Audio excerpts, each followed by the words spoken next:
life, you just need one little trigger that will change or make you think about something, and you can actually change your path. Yeah, and the penny drops. Yeah, and it can be just a word, or you know, just it's usually the universal languages, you know. And getting back to hope, I love the acronym of hope. Hold on, pain ends. HOPE. Hold on, pain ends.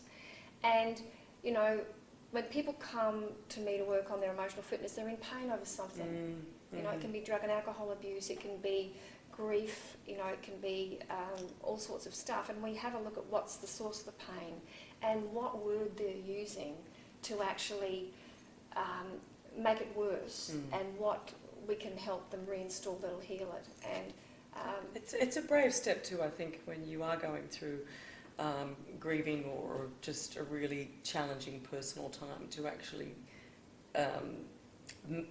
really make that step and seek some help. I mean, I've been through an enormous amount of therapy, and I totally believe in it. But there's a particular generation, like my mother's generation, that struggle with going out and asking for help, or seeking advice, or trying to get some direction, and particularly through grieving. And it's something that we tend to sort of bottle up. How important is it to find a channel where someone can really help you through? I mean, you and I understand how it is, but how do you get that message through to a certain generation where they really, I think it's a perfect answer, but how do you actually make people, how do you take them to the well and make them drink? Well, and the reality is you can't, and you lead through example, not through promotion, you know. And I think I do have clients that work with me in their 60s and 70s, and it's usually a crisis that'll make them have a look. But you're right, you know, our parents' generation, you know, their parents had come out of wars. It was pretty much, you know, just get on with it. That's right, stiff upper lip and just keep going. Exactly, suck it up, drink a cup of concrete, get over it, it's in the past, you know. However, their generation, you know, came from a lot of trauma, you know, and that sort of sucking up and swallowing it. You know, the byproduct is our generation, we looked at our parents and thought, no, we've got to do something with it, we've got to ask for help. And so I think that whole...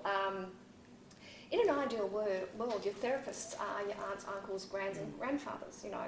And when tribes were more robust, you just went and spoke to an elder.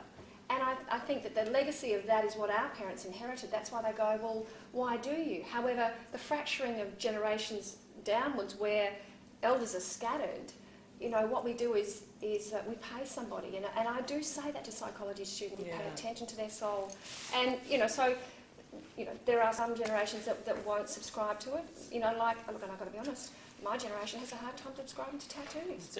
You know, but let me tell you, they mean different things to us, you know, and younger women have them and they look, you know, really, but we're, you know, I'm yet to, it's just not something, it's not something I could do because it's not generationally meant something different.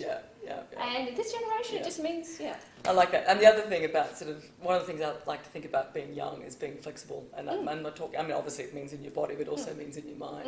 And it's being open and accepting. And that's a great example. And my boys date these amazing girls with tattoos. And I have to learn about them and just get over my programming. Because sort of this generation is just like, you know, whatever, it's body art. That's great. That's great.